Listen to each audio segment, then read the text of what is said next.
My current PC was built in February of 2016, and I've just spent quite a few weeks looking at new technologies based around the AMD. Here is a list of all the parts, and I've had to go well in depth of each one to actually get the parts down to a very balanced price performance list. Now I'm going to do a lot of videos on unboxing, why I've chose each individual parts, what's the alternatives, and I'm hopefully going to find them quite interesting. I'm just going to do a quick overview for the choices I've made and the reasons why. And it's a good idea to write down what you want a PC for. It can help you focus and not spend more money than you need to, and that certainly came true a couple of times in my build. Here's a main list. Electricity prices. So some countries have the cheapest electric in the world, and some, like mine, have the highest in the world. So, got to bear that in mind. If you're going to have the PC on for 6, 7, 8 hours a day, it can add up to quite a lot of money. What's my primary use? Gaming, doing research, watching videos, etc. Value, I wanted all the parts to kind of be balanced. There's no point having a super high-end graphics card with a super low-end cheap CPU. The motherboard I've chosen, for example, it has two USB 4 40 gig ports, so I can connect things in the future, which could be a storage device or a 10 gig network adapter.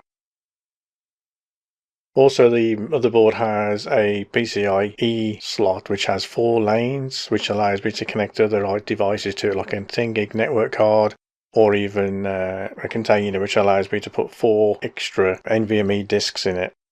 I also was thinking about upgrades, so graphics card comes out, it'll be using PCIe 5.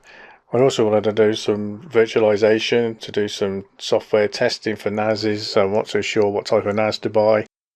And most of them you can actually create them as what they call a virtual appliance and do some backup testing and things like that. So why did I buy the 9700X, and I'll refer to it from now as 97, and not the 9800X 3D, and I'll refer to that as 98, or the 9900X, which I'll refer to that as 99. So 97 has 8 cores and 16 threads in total, and the 98 has 8 cores and 16 threads, which is the same, so there's no difference there. The 97 defaults 65 watts and the 98 defaults at 120, so there's 55 watts more on the 98 version. I've seen some benchmarking that the power draw actually at the wall when they use these is roughly the same, so you might want to check that out.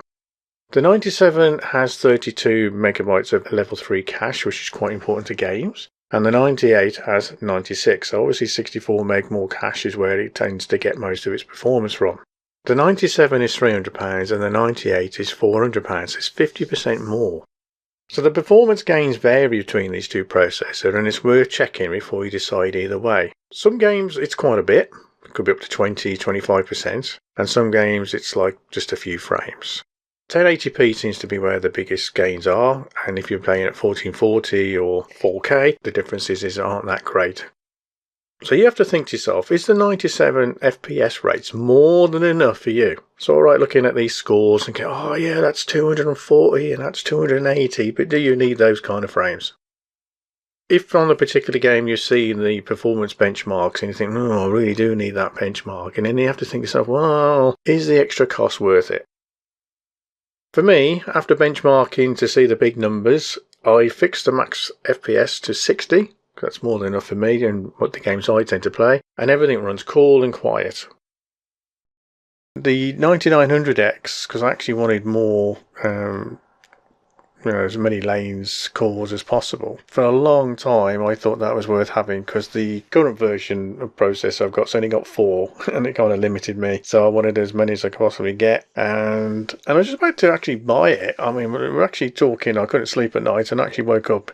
I thought I'm just going to go and double check all this because, why not? And then I found a video, and they were talking about the 9900X and the 9950, and they said that they basically got the 9600 or the 9700X twice inside the actual processor. And what happens is because there's actually like 2 chips in one, and don't get these mixed up with like the number of cores, this is kind of like the actual dies inside kind of thing, is that if a a request went through, say, the left-hand side, it would have its own cache and it would cache it, and then the request would then go on the right-hand side because it's the least busy, and it would then cache on the right-hand side. Now, the next request would come in and it would obviously go back on the left, but it would say, I want the cache that I wrote on the right-hand side of the chip, and it would have to do all this wrangling inside and cause extra steps to actually get the cache.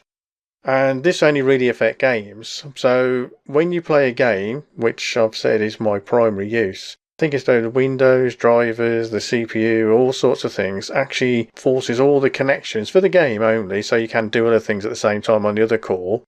So if you said, oh, I'm going to do a load of, compression, video editing, conversions, whatever, it would use the other side. But if you're not doing anything else other than playing games primarily, then you're only actually effectively only using half the CPU. So it's a kind of like, oh, well, that was a waste of time, isn't it?